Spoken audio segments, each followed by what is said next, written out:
દેશની સીમાઓ માતાના વસ્ત્ર સમાન છે. તેનું રક્ષણ કરવું દરેક ભારતીયની ફરજ છે. ભીષ્મ પિતામહ.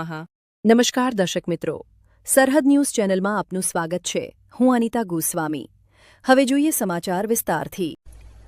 વાવ થરાદ જિલ્લાના વાવ ખાતે આવેલી સરકારી વિનયન કોલેજમાં શનિવારે વાર્ષિક ઉત્સવ અને ઇનામ વિતરણ કાર્યક્રમ ઉત્સાહભેર યોજાયો હતો. સરહદ ઉત્સવ 2026 અંતર્ગત આયોજિત આ કાર્યક્રમમાં શૈક્ષણિક તેમજ સહ અભ્યાસ પ્રવૃત્તિઓમાં શ્રેષ્ઠ પ્રદર્શન કરનાર વિદ્યાર્થીઓને સન્માનિત કરવામાં આવ્યા હતા. કાર્યક્રમનું અધ્યક્ષસ્થાન રાજ્યકક્ષાના મંત્રી સૌરભજી ઠાકોરે સંભાળ્યું હતું. તેમના હસ્તે યુનિવર્સિટીમાં સારું પરિણામ લાવેલા વિદ્યાર્થીઓને ટ્રોફી અને પ્રમાણપત્ર આપી પ્રોત્સાહિત કરવામાં આવ્યા હતા. આ પ્રસંગે મંત્રીએ વિદ્યાર્થીઓને અભ્યાસ સાથે રમતગમત અને વિવિધ પ્રવૃત્તિઓમાં આગળ વધવા માટે પ્રેરણા આપી હતી. આ કાર્યક્રમ દરમિયાન કોલેજ ખાતે વિદ્યાર્થીઓના સ્વાસ્થ્ય અને શારીરિક તંદુરસ્તી માટે નવીન જીમનું પણ લોકાર્પણ કરવામાં આવ્યું હતું. નવીન જીમ શરૂ થવાથી કોલેજના વિદ્યાર્થીઓને વ્યાયામ અને ફિટનેસ માટે વધુ સગવડ મળશે તેવી આશા વ્યક્ત કરવામાં આવી હતી. કાર્યક્રમમાં એટીવીટીના સભ્ય ભગવાનભાઈ વ્યાસ, રામસિંહભાઈ રાજપૂત, કેશક રૂપા, ભાજપ મહામંત્રી ધનજીભાઈ રબારી સહિતના આગેવાનો હાજર રહ્યા હતા. કોલેજના આચાર્ય ડોક્ટર માલાબી શર્મા, પ્રોફેસરગણ તેમજ કોલેજ પરિવારના સભ્યો સાથે મોટી સંખ્યામાં વિદ્યાર્થી ભાઈ બહેનો હાજર રહી કાર્યક્રમને સફળ બનાવ્યો હતો. કાર્યક્રમના અંતે મહેમાનો અને વિદ્યાર્થીઓએ આવા કાર્યક્રમો દ્વારા વિદ્યાર્થીઓમાં પ્રતિભા વિકસે અને શિક્ષણ સાથે સર્વાંગી વિકાસ થાય તેવી આશા વ્યક્ત કરી હતી. આજે વાવ ખાતે સરકારી વિનય કોલેજમાં સરહદ ઉત્સવ ઉજવવામાં આવ્યો હતો. એની અંદર મારે પણ ઉપસ્થિત રહેવાનું થયું અને જે અહીં અભ્યાસ કરતા, શિક્ષણ લેતા જેમને વર્ષની અંદર જે પણ કાર્યો સારા કરે એમને પ્રોત્સાહિત કરવામાં આવે છે અને એમને ઇનામ પણ આપવામાં આવે છે.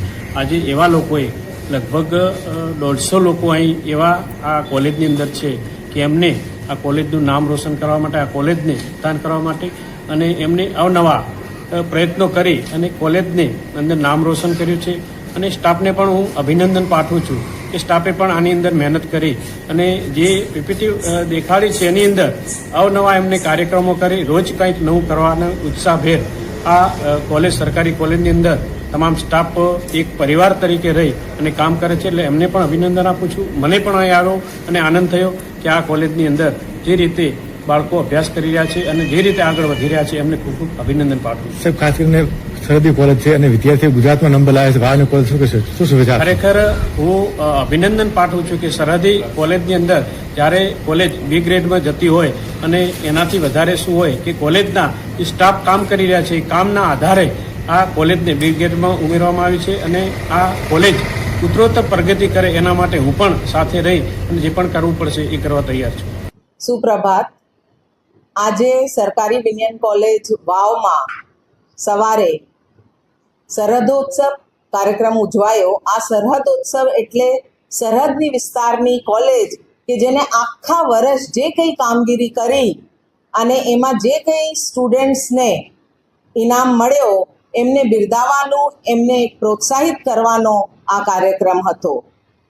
આ અમારી કાર્યક્રમમાં આપણા ગુજરાત સરકારના મંત્રી શ્રી ઉપસ્થિત રહ્યા અને સ્વરૂપજી ઠાકોર અહીંના ધારાસભ્ય છે એટલે એમને ખૂબ અંગત રીતે આ જે અમારું ઇન્વિટેશન હતું એને સ્વીકાર્યું. એના અહીંયા આવીને અમારા છોકરાઓને, સ્ટુડન્ટ્સને, આખા સ્ટાફને ખૂબ પ્રોત્સાહિત પણ કર્યા અને અમારી પીપીટી જેમાંથી સમગ્ર અમે જે કંઈ એક્ટિવિટીઝ વર્ષ દરમિયાન કરી હતી એનો ઉલ્લેખ હતો એ પીપીટી નિહાળી અને એ બદલ અમારી ખૂબ પ્રશંસા કરી કે આ સરહદ વિસ્તારની કોલેજ આટલું સારું કામ કરી રહી છે અને અમારી જે કંઈ સમસ્યાઓ હતી એ પણ સાંભળી અને એવું પણ કીધું કે જે કંઈ સમસ્યાઓ છે હું કોલેજ સાથે છું અને એ સમસ્યાઓનો ઉકેલ કરવામાં પણ મારાથી જે કંઈ બની શકશે હું કરીશ.